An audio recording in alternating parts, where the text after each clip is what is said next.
कल को किसी बुजुर्ग को या बच्चा को डर के बैठ जाए, अटैक आ जाए किसी को, तो कौन जिम्मेदारी लेगा? प्रेमानंद महाराज के दर्शन के लिए दूर दूर से श्रद्धालु वृंदावन आते हैं, लेकिन हैरानी की बात यह है कि प्रेमानंद महाराज की भक्ति की वजह से स्थानीय लोगों की रातों की नींद उड़ गई है।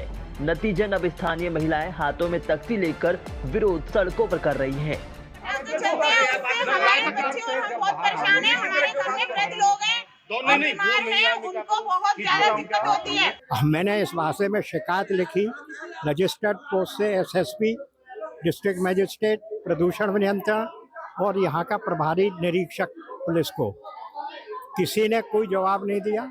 प्रदूषण नियंत्रण विभाग ने चिट्ठी लिखी यहाँ के प्रभारी को। उसने कहा जब तक आदेश नहीं आएगा ऊपर से हम नहीं कर सकते, ये मामला भक्ति का है, भक्तों का मामला है। कोई सुनवाई नहीं हो रही है साहब।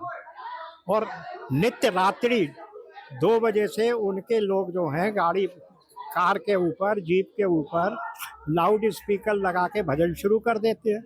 महाराज जी 2:30 बजे तक आते हैं, उसके आगे भजन चलते रहते हैं, लाउड स्पीकर चलता रहता है, बैंड बाजे बजते रहते हैं, डमरू बजते रहते हैं। उन सबकी हमारे पास वीडियो है। इससे सभी लोग पीड़ित हैं। प्रॉपर ओनली 3 घंटे सो पाते हैं और मनुष्य तो मनुष्य, पशु पक्षी और जीव भी नहीं सो पाते हैं। मतलब आतंकवाद सा हमको फील होता है। हम संतों का बहुत सम्मान करते हैं, पर कभी भी हमारे यहाँ प्रभात फेरी निकलती थी, शाम फेरी निकलती थी, रात्रि फेरी कभी नहीं निकलती थी। 1 बजे से और 3 बजे तक इतना उद्यम होता है जिसको मैं आतंकवाद कहूँगा। दरअसल संत प्रेमानंद महाराज का काफिला रात्रि 2 बजे अपने शिष्यों के साथ राधा केली कुंज के लिए चलता है। एनआरआई कॉलोनी इस पदयात्रा के रास्ते में ही पड़ती है। इस कॉलोनी की महिलाओं का कहना है कि रात में प्रेमानंद महाराज की पदयात्रा की वजह से पटाखों और भजनों की आवाज से उनकी नींद खराब हो जाती है। सुनिए इन महिलाओं ने क्या कहा। 1-1.5 साल से यही देख रही हूँ कि महाराज जी का दिन पर दिन ये सब बढ़ता जा रहा है। रंगोली बनाना, ढोल नगाड़े निकलने और विद मोर भी नाच रहे हैं। और ये इनका 2:30 बजे निकलते हैं, बट 11:30 बजे से शुरू हो जाता है। और किसी को अगर 12 बजे या 11 बजे आना हो तो घुसने नहीं देते हैं। इनका मोटी-मोटी रस्सियां लग जाती हैं और साथ में प्रशासन चलता है। और तो और इनसे ये भी नहीं होता तो इनकी दिवाली बनती है। ये बड़े-बड़े इनके ना अनार बम पटाखे चलते हैं। कल को किसी बुजुर्ग को या बच्चा को डर के बैठ जाए, अटैक आ जाए किसी को, तो कौन जिम्मेदारी लेगा? प्रेमानंद जी महाराज जी हैं, इनकी एक पदयात्रा निकलती है रात को 2 से 3 बजे के बीच में। हमारी सोसाइटी बिल्कुल ऑन रोड है।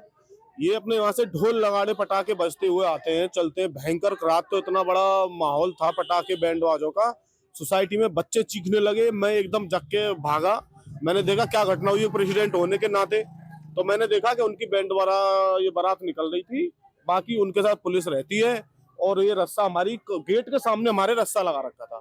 अब हमारे यहाँ किसी की एक दिन तबीयत खराब हुई, बुजुर्ग आदमी थे, उनको हम हॉस्पिटल ले जा रहे थे, निकलने नहीं दिया रस्से में। तो क्या उनको मेरे प्रेसिडेंट के नाते उनको यहाँ मरने के लिए नहीं छोड़ूंगा?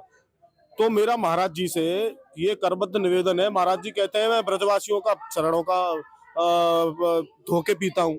एक ब्रजवासी होने के नाते मैं महाराज जी से आग्रह करना चाहूंगा कि ये अपनी पदयात्रा को शांतिपूर्ण तरीके से निकालें।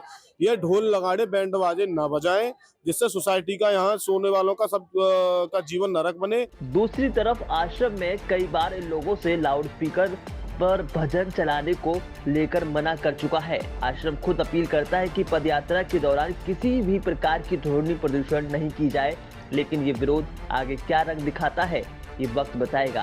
ब्यूरो रिपोर्ट, समाचार सिटी 24।